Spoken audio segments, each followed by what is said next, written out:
때 주님의 얼굴 보라. 평화의 주님 바라보아라. 세상에서 시달린 친구들아 위로의 주님 바라보아라. 했습니다. 눈을 들어 주를 보라. 내 모든 염려 주께 맡겨라. 슬플 때 주 예수 얼굴 보라. 사랑의 주님 안식 주리라. 사랑의 주님께서 여러분에게 안식을 주시기를 원합니다. 내가 그리스도와 함께 십자가에 못 박혔나니 그런즉 이제는 내가 산 것이 아니요 내 안에 그리스도께서 사신 것이라. 그러나 내가 육체 가운데 사는 것은 나를 사랑하사 나를 위하여 십자가를 지시고 목숨을 버리신 하나님의 아들을 믿는 믿음 안에서 사는 것이다. 갈라디아서 2장 20절에서 이런 말씀을 하시고 계십니다. 그래서 나를 사랑하사 나를 위하여 목숨을 버리신 그 예수님을 위해서 사는 것이다. 사도 바울이 고백했습니다. 이 같은 고백이 우리에게도 임하기를 원합니다. 하나님의 아들을 믿는 믿음 안에 사는 것입니다. 우리가 무엇 때문에 사는 것입니까? 저는 하나님의 아들을 믿는 믿음 안에서 사는 것입니다. 하나님은 우리를 사랑하십니다. 요한복음 3장 16절 다 같이 읽어보실까요? 하나님이 세상을 이처럼 사랑하사 독생자를 주셨으니 이는 저를 믿는 자마다 멸망치 않고 영생을 얻게 하려 하심이라. 하나님은 우리를 사랑하십니다. 아멘. 하나님께서 우리에게 보내신 그 외아들 독생자 예수를 믿는 사람에게는 멸망이 없고 바로 영생이 있습니다. 영생이란 유일하신 참 하나님과 그 외아들 예수 그리스도를 아는 것이라고 요한복음 17장에 나와 있는데요. 하나님의 참 사랑을 깨닫는 것입니다. 누가 다른 사람을 사랑한다고 해서 자기 자식을 내어줄 수 있겠습니까? 최근에 안타까운 기사를 보았습니다. 여러분도 보셨을 텐데요. 굴삭기에 깔린 그런 어머니에 관한 기사를 보았습니다. 굴삭기에 치여서 몸이 으스러져서 아마 돌아가신 것 같은데 그 안에 누가 있었습니까? 아이가 있었다고 합니다. 아이를 꼭 끌어안고 있어서 자기 몸이 부서지더라도 아기를 꼭 끌어안고 있었다. 그래서 그 아이는 지금 아마 병원에서 치료받고 있는 걸 알고 있는데 상태가 어떤지 모르겠지만 아무튼 그 어머니가 그 자식을 살리고 죽는 그런 마음이 바로 사람들도 인간도 하물며 그렇게 자식을 아끼고 사랑하지 않습니까? 그냥 남을 사랑한다고 해서 자기 자식을 내어줄 수 있느냐? 전 자식이 없지만 저희 어머니를 봐서 또 그 할머니를 봐서 절대로 그럴 수 없다고 생각합니다. 하나님께서는 우리를 얼마나 사랑하셨느냐? 바로 자기 자식을 아끼지 아니하시고 내어주신 그 사랑으로 우리를 사랑하셨다는 것입니다. 그래서 그 하나님은 하나밖에 없는 외아들을 바로 우리에게 내어주셨습니다. 무엇 때문입니까? 다 바로 우리를 사랑하기 때문입니다. 사랑하셨기 때문입니다. 자기 자식과 바꿀 수 있는 정도의 사랑, 이런 사랑, 이보다 더 큰 사랑이 있겠습니까? 더 큰 사랑은 없다고 저는 생각됩니다. 하나님은 사랑이십니다. 요한일서 4장에 보시면 우리 한번 찾아가 보겠습니다. 요한복음 4장입니다. 요한일서입니다. 4장. 하나님은 사랑이시라라고 나와 있는 말씀입니다. 요한일서 4장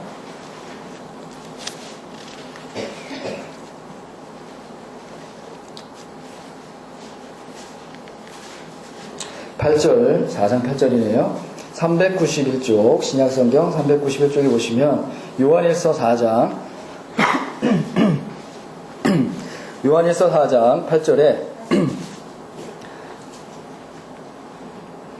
자, 8절, 9절, 10절, 11절까지 우리 한 목소리로 한번 같이 같은 속도로 한번 읽어보겠습니다. 사랑하지 아니하는 자는 하나님을 알지 못하나니 이는 하나님은 사랑이심이라.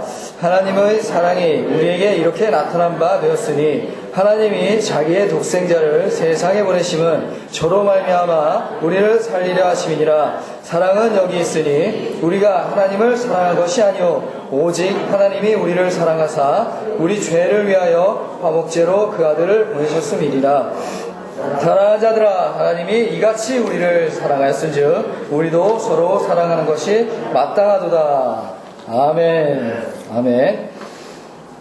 그래서 10절에 보시면 우리가 하나님을 사랑한 것이 아니요 하나님께서 우리를 사랑하사 죄로 예수님을 화목제로 드셨다는 것입니다. 하나님이 이처럼 우리를 사랑하셨습니다. 오늘 본문에는 무슨 말씀이 있냐면요. 13절에 보시면, 오늘 본문 15장 13절에 보시면, 사람이 친구를 위하여 자기 목숨을 버리면 이에서 더 큰 사랑이 없나니, 예수님께서는 사람이 친구를 위하여 목숨을 버리는 것보다 더 큰 사랑이 없다고 하셨습니다. 14절에 보시면 나의 명하는 대로 행하면 곧 나의 친구라 그랬습니다. 예수님의 명하는 대로 행하면 예수님의 친구가 되는 것입니다. 그래서 우리 97장 찬송을 다시 한번 부르도록 하겠습니다. 친구에 관한 찬송 중에서 가장 은혜가 되는 찬송이라고 할까요? 97장 위에 계신 나의 친구.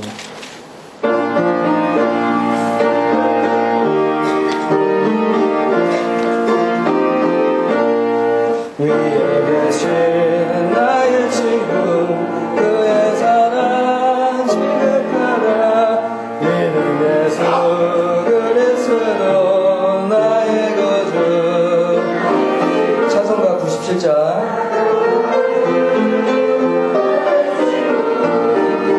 내 가까이 계시도다.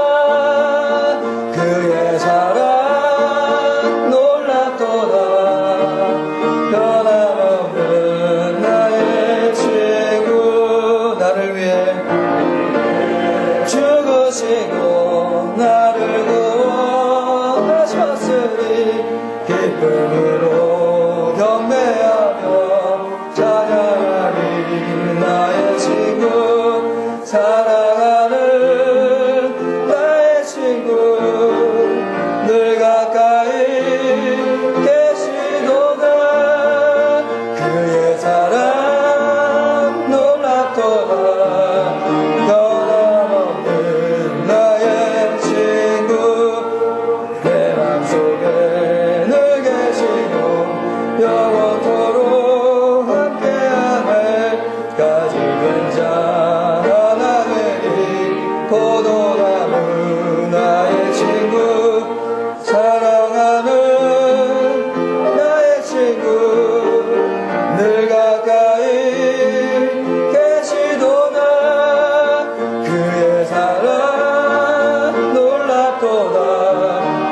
변함없는 나의 친구, 그날과 황금빛에 그의 영광 바라보며 그의 발로 날아갈 때 만나보니.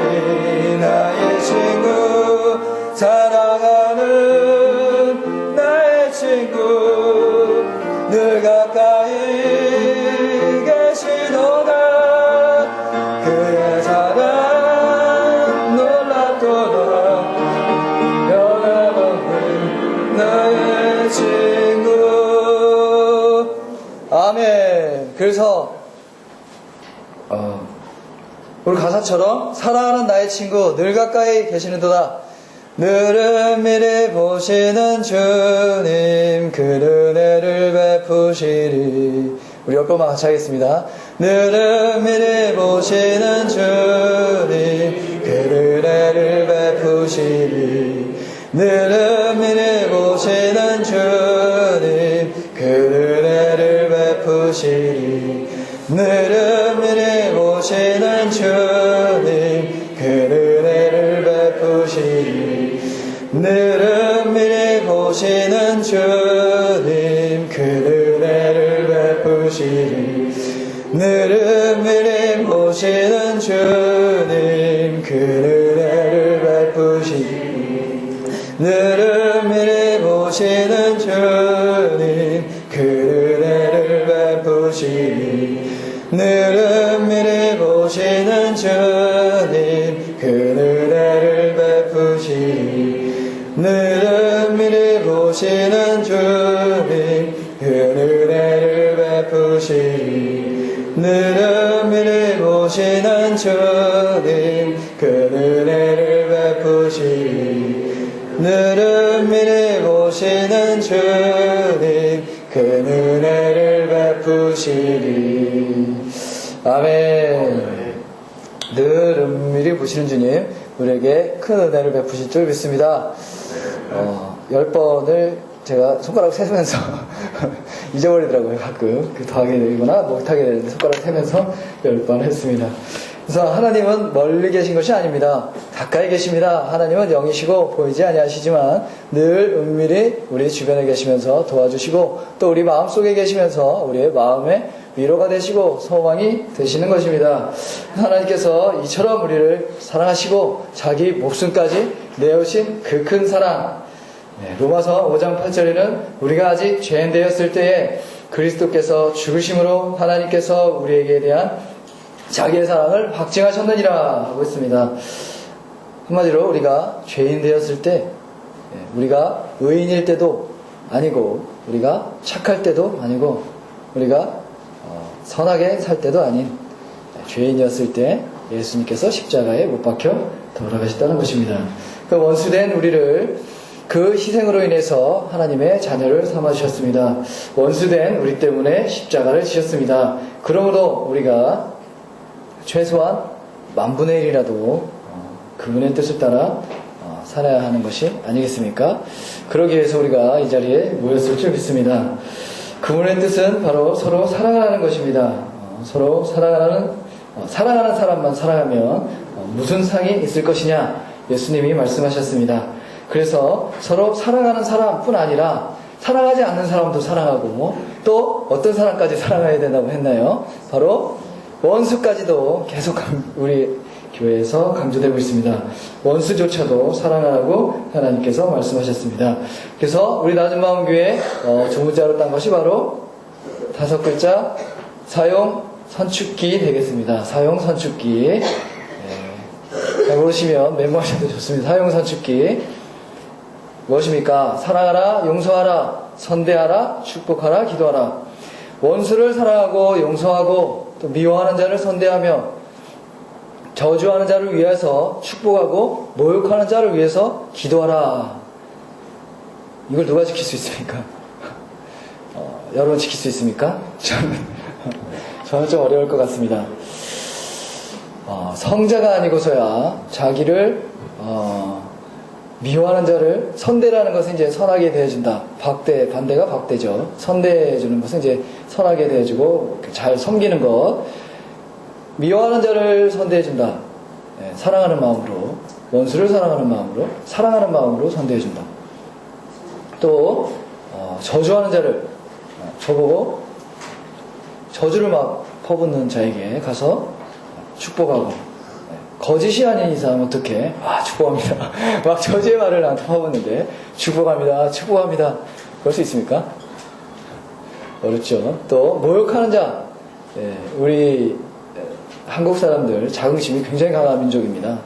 그래서 우리 한국의 이상이 이렇게 높아지고 세계에 어떻게 보면 인류 기업들이 세워질 수도 있었고 또 우리나라가 세상에 알려진 것, 세계에 알려진 것, 한국인의 자긍심이 굉장하기 때문에 대단하기 때문이라고 생각됩니다. 그 때문에 뭔가 낮추는데 좀 어려움이 있습니다. 한국 사람들. 저도 그렇습니다만 낮추는데 좀 어려움이 있는데 모욕하는 것, 무시하는 거 아닙니까? 나를 면전에 대고 무시하거나 또 뒤에서도 무시할 수 있습니다. 뒤에서도 무시하는 자를 위해서 기도한다. 기도는 할 수 있을 것 같습니다. 사실 기도는 교회 와서 기도를 할 수 있을 것 같은데 면전에서 기도할 수 있는 그러한 믿음, 그러한 것은 바로 성자가 예수님이 아닌 이상 우리가 할 수 없는 것일까요? 저는 다시 말하면 할 수 있다고 생각합니다. 낮은마음교회에서 배운 늘 은밀히 보시는 주님 큰 은혜를 베푸시리. 이거는 우리가 어떤 상황에 처했을 때뿐 아니라 또 평소에도 해도 좋습니다. 하시나요? 저는 매일, 그러니까 계속 하지는 못하지만 이제 뭔가 시간이 좀 붕 뜨거나 그럴 때는 늘 은밀히 보시는 주님 큰 은혜를 베푸시리 이거를 반복해서 부르면 그 시간이 은혜가 되더라고요. 그 짧은 시간이 은혜가 되는 것을 경험했습니다. 그래서 우리가 원수를 사랑하고 모욕하는 자를 위해서 기도하고 저주하는 자를 위해서 축복하고 또 미워하는 자를 위해서 선대할 수 있느냐? 있습니다. 기도하셔서 예수님이 안에 오셔서 우리 자신이 온전히 죽고 자아가 부인되면 충분히 가능한 것입니다. 저도 친한 사람들이 있습니다. 저도 친한 사람들이 있습니다. 없을 것 같으니까 있습니다. 저도 친한 사람들이 있는데, 친한 사람들이 오면 친한 사람들이 보통 상처를 많이 줍니다. 그렇지 않습니까? 친하지 않으면 연락도 잘 안 하니까 별로 연락도 잘 안 하니까 상처가 그뿐일 수 있는데, 잊어버릴 수 있는데, 가까이 있는 사람이 제일 많이 상처를 준다고, 또 가장 가까이 있는 사람이 원수라고 말하시는 분도 있는데, 그래서 가장 가까이 있는 사람한테 상처를 입을 때, 또 마음 상하는 말을 들었을 때 어떻게 하느냐. 근데 저는 마음에 예전에 이렇게 한 번 해봤습니다. 사랑하고 이해하고 용서하자. 사랑하고 이해하고 용서하자. 제가 머리가 나빠서 이 세 가지만 딱 기억해서 사랑하고 이해하고 용서하자. 사랑하고 이해하고 용서하자. 계속 마음속으로 사랑하고 이해하고 용서하자. 그래도 안 되더라고요.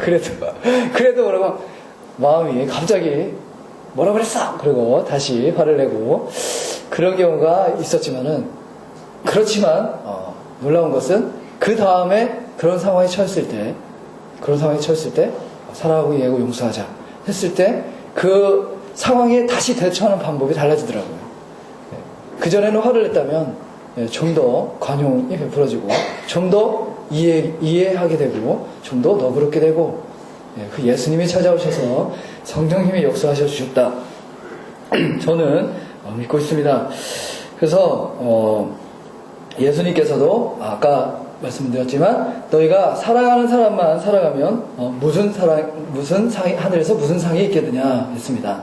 그래서 인사하는 것도 마찬가지입니다. 미국 사람들은 서양 사람들 그럽니다. 알지도 못하는 낯선 사람들을 만날 때 하이 그럽니다. 하이. 인사. 우리나라에 와서 이제 그분들도 잘 이렇게 인사를 안 하는 것 같은데, 서양 사람들끼리 볼 때 꼭 하이, 잘 몰라도 하이, 안녕 이렇게 인사를 하는 것을 많이 보셨을 겁니다. 그리고 뭔가 미국의 영어의 억양들은 뭔가 좀 과장되지 않습니까? 과장되고 좀 우리나라 말로 하면 좀 오버한다 이런 말을 해야 또 억양이 좀 과장되고, 그런데 그런 것들이 이제 예수님의 말씀에서 왔다 이렇게 설교하는 걸 들었습니다. 바로 그래서 우리는 그렇지 않습니까? 우리는 엊그제도 전도사님 설교하시는데, 엘리베이터를 탔을 때 우리는 다 그냥 부담으로 하고 있는데, 외국 사람들은 인사를 한다. 네, 그래서 제가 최근에 저도 사실 그러지 못하는 것뿐 아니라 인상이 제가 보면 저도 몰랐는데 매일 거울을 보는 저도 몰랐는데 입꼬리가 이렇게 내려갔다고 하더라고요. 그래서 그러신가요? 웃으시네. 그래서 입꼬리가 내려가서 별로 보기 안 좋다. 입꼬리를 올리는 연습을 해라. 이렇게 이렇게 입꼬리를 웃는 연습을 해라. 그래서 사람들을 많이 만나는 뭔가 직업, 또 우리 교회 일을 함으로 이 입꼬리를 올리는 연습을 해라. 그래서 거울을 보고 늘 이렇게 연습합니다. 입꼬리를 올리는 연습. 우리 성도님들 중에서도 입꼬리가 이렇게 내려가신 분들이 계신데, 이렇게 웃으면서 입꼬리를 올리시면서 신앙생활 하시는 여러분들이 되시기를 원합니다. 우리가 어렸을 때는 몇 번 웃는지 아십니까? 어렸을 때, 책을 보니까 어렸을 때 우리가 몇 번 정도 웃을까요? 어렸을 때. 아기 때 웃는 횟수가 죄송합니다. 400번 정도 된다고 합니다. 400번. 하루에 웃는 횟수가 400번. 근데 성인이 돼서 웃는 횟수는 몇 번일까요? 한 번 웃으시네요. 6번이라고 하는데 6번. 평균 6번 정도 웃는다고 하루에. 그러니까 얼마나 많이 줄어드는 것입니까? 우리가 아이와 같은 마음, 천진난만한 마음, 또 순수한 마음을 갖지 못하기 때문이라고 저는 생각됩니다. 예수님께서도 어린아이와 같이 되지 아니하면 결단코 천국에 들어가지 못하리라 말씀하셨는데요. 네, 그래서 제 표정이 좀 바뀌었나요, 요즘에? 잘 모르시네. 그래서 사랑하고 이해하고 용서하라. 예수님께서 십자가에 돌아가실 자식을, 하나님께서는 자식을 바꿔주신 만큼, 예수님은 십자가에 못 박히실 만큼, 그만큼 우리를 사랑하셔서 우리를 구원하시고, 우리를 이 자리에 부르시고 우리를 구원하시기를 원하신다는 것입니다. 그래서 박보영 목사님이라고 있습니다. 우리 담임전도사님께서 언급을 많이 하셨을 텐데, 박보영 목사님은 이제 3대째, 4대째인가요? 다 목회자 집안이시라고 하십니다. 그래서 그분도 큰 목회를 하시고 계신데, 그 목사님의 4계명이 있습니다. 4계명. 제가 붙여봤습니다. 4계명은. 네 가지를 꼭 마음에 신조를 함고 사시는데, 무엇이냐면, 첫 번째는, 사랑할 수 없는 사람을 사랑하라. 사랑할 수 없는 사람을 사랑하라. 두 번째, 용서할 수 없는 사람을 용서하라.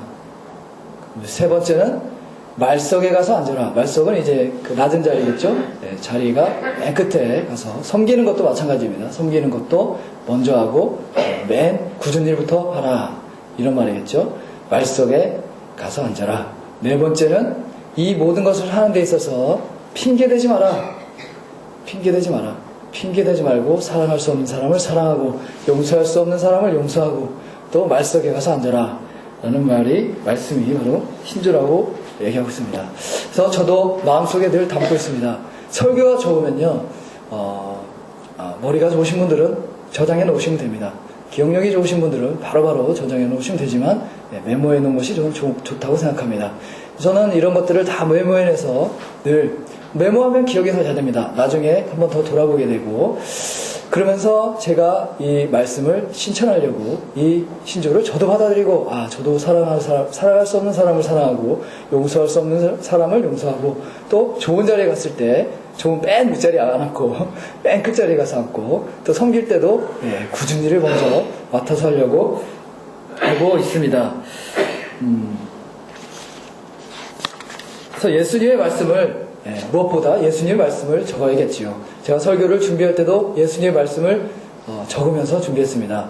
그러니까 어찌 그리 은혜가 되는지요. 하나님의 말씀을 적는 것은 참으로 은혜로운 것 같습니다. 그래서 우리가 사랑할 수 없는 사람을 왜 사랑해야 됩니까? 또 용서할 수 없는 사람을 왜 용서해야 됩니까?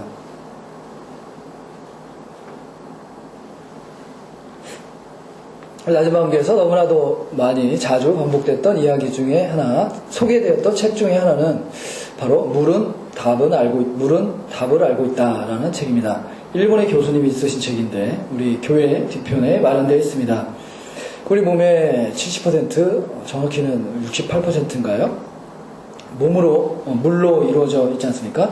그래서 일본의 한 교수님이 물을 양쪽에 담아놓고 한쪽에는 사랑합니다, 축복합니다, 용서합니다, 아름답습니다, 이런 말들만 하고, 또 한쪽에 컵에는 물을 담아놓고 저주의 말을 퍼붓다고 합니다. 야잇 저주의 말을, 에이 나쁜, 이렇게 저주의 말을 퍼붓더니, 그리고 나서 고밀도 현미경, 작은 입자도 볼 수 있는 현미경으로 그 물의 수정체를 관찰했더니 놀랍게도 사랑의 말을 했던 그 물컵에 담긴 그 물방울의 수정체는 가장 아름다운 눈의 입자 있지 않습니까? 눈의 입자, 그런 뭔가 아름다운 형체를 띠고 있었던 반면에, 다른 컵에 있던 그 물, 저주를 퍼부었던 그 물에는 꼭 흡사 악마의 형상과도 같은 그러한 결정체로 나타났다고 합니다. 다 들어보셨죠? 처음 들으신 분이 계신가 봐요. 그리고 또 밥에 대해서 실험한 것도 있습니다. 제가 설교를 들었는데, 밥을 두 공기를 떠놓고 한 공기는 사랑하고 축복하고 용서하고 기쁨의 말, 행복의 말을 해준 반면, 다른 한 공기에는 저주의 말을 퍼붓다고 합니다. 그리고 나서 며칠인지 모르겠습니다. 정확히 제가 기억을 못하는데 일주일 정도 지났다고 볼까요? 일주일 정도 지나고 보니 저주의 말을 퍼부었던 밥에 글쎄 썩은 냄새가 나는, 아주 밥이 썩은 냄새가 나서 아주 그렇게 상해 있었다는 것을 보았다는 연구 결과를 저는 또 설교를 통해서 듣기도 했습니다. 우리가 그렇습니다. 그래서 우리 몸이 물로 이루어졌다면, 물의 결정체가 우리 몸 안에 있다면, 우리 결정체가 다른 사람에게 저주할 때 깨지는 것입니다. 깨져서 악마 형상으로 바뀌는 것입니다. 그런 경험 못 하셨습니까? 우리 마음이 먼저 더러워져야 되잖아요. 남을 모욕하고 욕하고 저주하려면 우리 마음이 먼저 더러워져야 됩니다. 우리 마음이 깨끗한데 어떻게 남을 저주하고 욕할 수 있겠습니까? 남에게 더러운 것을 묻히려면 우리 손에 먼저 묻혀야 됩니다. 그렇기 때문에 남을 먼저 사랑하는 이유도 있는 것입니다. 남을 먼저 사랑하고 용서하고 또 이해하고 그랬을 때 우리 마음 가운데 더 큰 사랑과 더 큰 은혜가 부어질 줄 믿습니다. 아멘. 그래서 독생자를 우리에게 주셨습니다. 우리 찬양을 하고 또 말씀을 이어가도록 하겠습니다. 480장입니다. 위에 계신 아닙니다. 480장은 죄진 맡은 우리 구주 어찌 좋은 친구인지 걱정 근심 무거운지 우리 주께 맡기세. 찬송가 487장 주께 고함 없는 고로 복을 얻지 못하네 사람들이 어찌하여 아래 주를 모를까. 한 주씩 먹겠습니다. 시험 걱정 모든 괴로 없는 사람 누군가 부질없이 낳지 말고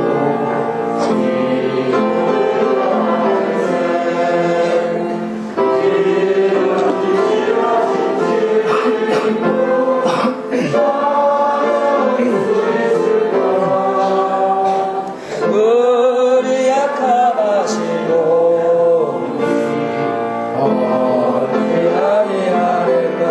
근심 걱정 무거운 짐 근심 걱정 무거운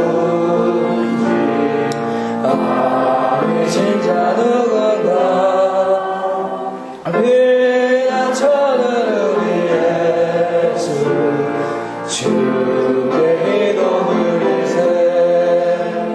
세상 친구 멸시하고 나를 조롱하여도 예수 품에 안기어서 참된 위로받겠네.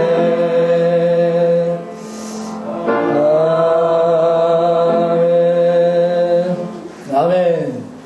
걱정, 근심, 무거운 짐 다 예수님께 내려놓는 시간 되기를 원합니다. 괴로움과 슬픔, 고통 다 예수님께 짐 지우는 시간 되기를 원합니다. 그러므로 예수님으로 오는 그 이후 예수님으로 오는 참된 기쁨과 행복과 사랑과 또 은혜를 누리시는 시간 되시기를 원합니다. 독생자를 주셨습니다.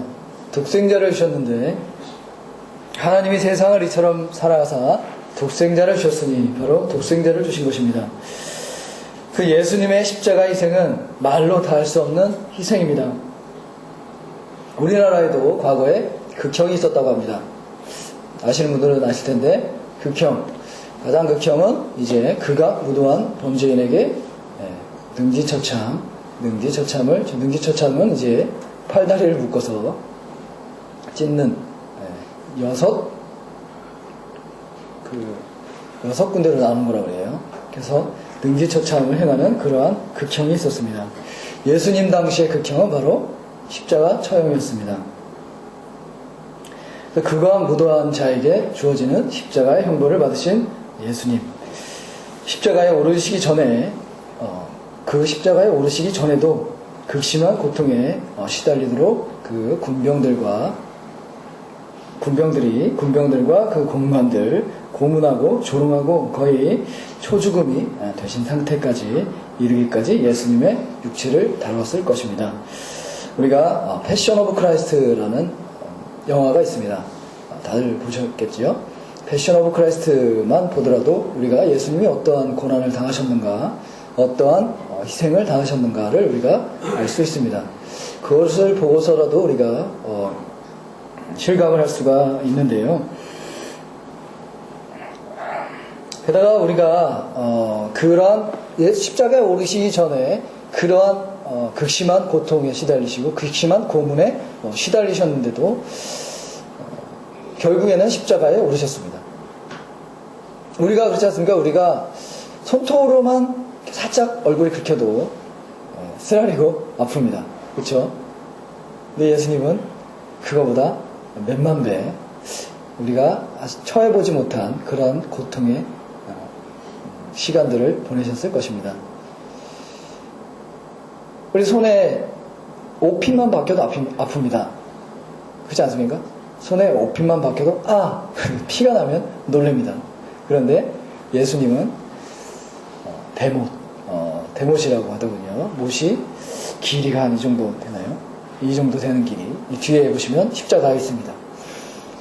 이 십자가보다는 한 10배 정도 컸겠죠. 대형 십자가에 대못이 박히셔서 그 위에서 돌아가셨다는 것입니다. 십자가에 오르시기 전에 패션 오브 크라이스트에 보면 채찍질을 하는데 채찍 끝에 그 쇠 갈퀴가 있습니다. 쇠 갈퀴. 제 목소리가 잘 안 들리시나요? 들리시나요? 저 뒤에서 잘 들리세요? 패션 오브 크라이스트를 보면 채찍에 쇠 갈퀴가 끝에 달려 있습니다. 쇠로 된 갈퀴가 달려 있습니다. 찍어서 뜯어내더라고요, 살을. 네. 그 당시에 고문도구, 처형도구, 이런 고문도구, 또 그 당시에 벌을 내리는 그러한 도구에는 바로 그렇게 생겼나 봅니다. 그렇게 해서 살이 찢기신 그 몸 둥아리를 안고 십자가에 오르신 것입니다. 십자가의 등에 닿는 그 고통이 얼마나 크셨겠습니까? 십자가 위에서 말도 못할 그 고통을 당하시고 바로 그 위에서 희생제물이 되신 것입니다. 생각만 해도 우리가 아찔할 정도로 그런 고통을 당하셨던 그 예수님께서 오죽하시면 십자가 위에서 아버지 어찌하여 나를 버리셨나이까 라고 인성이 나타나서 그랬다고 하는데 그같이 외치시고 돌아가신 것입니다. 이같이 피와 살을 찢고 자기 몸을 주시면서까지 우리를 사랑하신 그 사랑, 그 어떤 사랑과 비교할 수 있겠습니까? 이 같은 사랑을 만나본 적 있습니까, 여러분?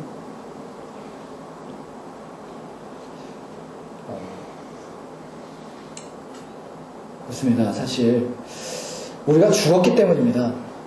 아십니까, 그거? 우리가 죽었기 때문입니다. 우리 자식이 끔찍하지만 죽었다고 생각해 보십시오. 자기 목숨이라도 내어주고 싶지 않겠습니까?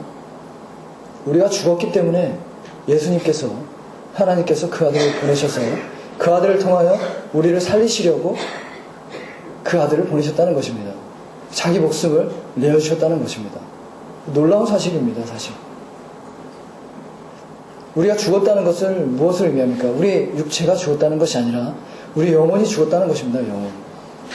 에덴 동산에서 쫓겨날 때 이미 죽었고 또 우리가 태어나 사는 동안도 하나님을 모르는 동안은 죽어있는 영혼인 것입니다. 죽어있는 육체인 것입니다. 그래서 우리를 살리기 위해서 죄악의 바다에서 바로 건지기 위해서 십자가에 몸을 던지신 것입니다. 우리를 이 죄악의 바다에 휩쓸려 지옥으로 휩쓸려가는 것을 막기 위해서, 천국으로 옮기기 위해서 바로 그 희생을 우리에게 주셨을 줄 믿습니다. 요한복음 5장 24절에 나를 믿는 자는 영생을 얻었고 심판에 이르지 아니하나니 사망에서 생명으로 옮겼느니라. 아멘이 나오시는데 말씀입니다. 말씀이 나오면 아멘 믿습니다. 그렇죠? 요한복음 6장 24절에는 내 아버지의 뜻은 아들을 보고 믿는 자마다 영생을 얻는 이것이니 마지막 날에 내가 이를 다시 살리리라. 아멘. 예수님께서 우리를 살리시기를 원하신다는 것입니다. 예수님의 십자가 희생을 믿고 받아들이고 구주로 응답하면 우리 영혼이 산다는 것입니다. 기쁜 일 아닙니까? 우리 영혼이 산다는 것. 그 십자가에 누가 올라가야 됩니까? 사실 내가 올라가야 돼. 내가. 네. 우리 자신이 올라가야 됩니다. 네. 우리 자신이 올라가야 됩니다. 근데 예수님이 오셨다는 것을 정말 감사하고 기뻐하고 은혜로 우리가 받아들여야 되는 것입니다. 이거를 믿는 자마다 영생을 얻었고 심판에 이르지 아니하나니 사망에서 생명으로 옮겼느니라. 아들을 믿는 자마다 영생을 얻었고 내 마지막 날에 내가 별을 다시 살리리라 그랬습니다. 마지막 날에는 심판 때입니다. 그래서 심판 때가 반드시 온다는 것입니다. 믿습니까, 여러분? 심판 때가 온다는 것? 죽지 않습니까, 우리? 그래서 안 죽을 사람 있습니까, 여기서? 오늘이든 내일이든 또 장래 10년 후든 20년 후든 먼 분들은 또 멀겠지만 반드시 죽습니다. 그때 심판이 있는 것입니다. 예수님께서 그런데 이 땅에 있는 동안에는 고난이 있을 수밖에 없다고 했습니다. 그런 이유를 우리가 한번 보겠습니다. 바로 고난이 있을 수밖에 없는 이유, 성경에서 말씀하고 있는데요. 마태복음 7장에선 예수님께서 산상수훈을 마치시면서, 마태복음 5장, 6장, 7절은 이제 산상수훈인데, 산상수훈 말씀을 마치시면서 뭐라고 하셨냐면, 나의 말을 듣고, 누구든지 내 말을 듣고 행하는 자는 반석 위에 집을 지은 지혜로운 사람 같으리니, 비가 내리고 바람이 불고 창수가 불어 집이 부딪히되 그 집이 무너지지 아니하니라 그랬습니다. 그래서 우리가 이 땅에 사는 동안 비가 내리고 바람이 불고 홍수가 난다는 것입니다. 우리 인생에 비가 내리고 바람에 부딪히고 창수가 나지 않는 분들이 있습니까? 다 고난이 있고 시련이 있고 고통이 다들 따른다고 저는 생각하고 있습니다. 그래서 비바람 창수가 다 있는 것입니다. 우리 인생들 가운데. 그것이 어쩔 수 없는 것이고, 예수님의 믿음의 반석 위에 섰을 때만 그것이 무너지지 아니하고 버틸 수 있다는 것입니다. 산상수훈 마지막에 왜 그런 말씀을 하셨습니까? 바로 예수님을 믿는 믿음 안에 또 그 말씀을 행하는 그런 삶 가운데서 우리가 비바람을 견뎌내고 또 우리 가운데 홍수가 왔을지라도 견뎌낼 수 있을 것이라고 예수님께서 바로 말씀하신 것입니다. 고통과 시련과 괴로움과 슬픔 등 이런 것들을 우리가 어떻게 이겨낼 수 있습니까? 예수님의 십자가의 보혈, 그 공로를 의지하여서 그 믿음 가운데 살아갈 때 우리가 그것들을 이겨낼 수 있는 것입니다. 겸손하게 하나님을 인정하고 늘 은밀히 보시는 주님 큰 은혜를 베푸시리. 안 하십니까? 하십시오. 일주일 동안 해보세요. 해보면 은혜가 옵니다. 은혜가 오는 걸 체험하고 그것을 또 사람에게 전하는 것입니다. 이것이 바로 우리의 사명이고 의무이자 우리가 이 땅에 사는 이유인 것입니다. 사도들도 이 땅에서 환난을 만나거든 온전히 기쁘게 여기라고 하고 있습니다. 사도 바울은 로마서에서, 또 사도 야고보는 야고보서에서, 또 예수님의 수제자였던 사도 베드로는 베드로전서 1장 6절 7절에서 이렇게 이야기하고 있습니다. 그러므로 이제 너희가 여러 가지 환난을 인하여 잠깐 근심하게 되지 않을 수 없었으나 오히려 크게 기뻐하도다. 너의 믿음의 시련이 불로 연단하여도 없어질 금보다 더기 하여 칭찬과 그분 예수 그리스도께서 나타나실 때에 칭찬과 영광과 존귀를 얻게 하려니라 그랬습니다. 불로 연단하여도 불로 연단하면 금이 없어진다는 것입니다. 안 없어진대요, 그렇죠? 근데 불로 연단하여도 금보다 없어질 금보다 더 귀하여 예수 그리스도께서 나타나실 때에 칭찬과 영광과 존귀를 얻게 하느니라. 잠깐 환난에 대한 근심은 잠깐입니다. 잠깐이지 않습니까? 잠깐 하면 우리 인생이 잠깐인데 우리 환난이 얼마나 길면 길겠습니까? 잠깐인 것입니다. 그래서 사도 베드로는 방금 같이 이야기하고 있는 것인데요. 이 환난, 근심, 걱정, 무거운 짐 예수님께 맡겨버리는 것입니다. 그게 가장 지혜로운 사람입니다. 어떻게 예수님께 맡길 수 있습니까? 예수님 말씀을 받아들이고 예수님을 생각하고 예수님께 기도하는 사람, 그것이 예수님께 맡기는 것이 아니겠습니까? 이러한 삶을 살 때 성령이 충만한 삶, 또 우리의 환난이 금방 지나가는 것을 우리가 체험할 수 있을 것입니다. 예수님 반드시 오십니다. 그렇지만 우리가 어떤 확신 가운데 살고 있습니까?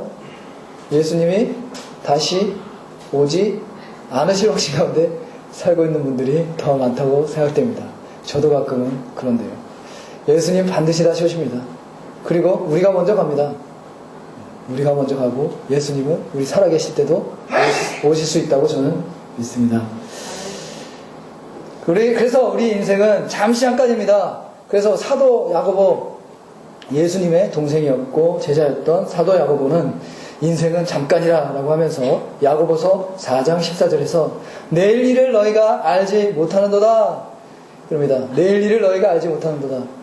내일 일을 우리가 알 수 있습니까? 내일 일을 알지 못하는도다. 너희 생명이 무엇이뇨? 너희는 잠깐 보이다가 없어지는 안개이라 하고 있습니다.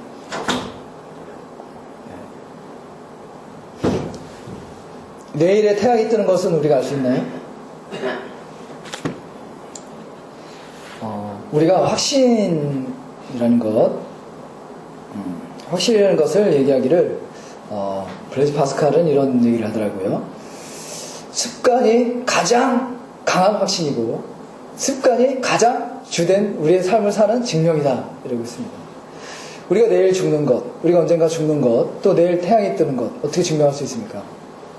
누가 지금 증명할 수 있습니까? 아, 내일 태양이 뜹니다. 그래서 증명할 수 없는 것이죠. 근데 우리가 습관적으로 내일은 태양이 뜨고 우리는 죽을 것을 알고 있습니다. 이런 것처럼 습관 때문에 우리가 예수님이 다시 오실 것, 또 천국이 우리 가운데 임하고 천국이 우리 가운데 이루어지는 것을 못 믿는 것일 수 있다고 생각됩니다.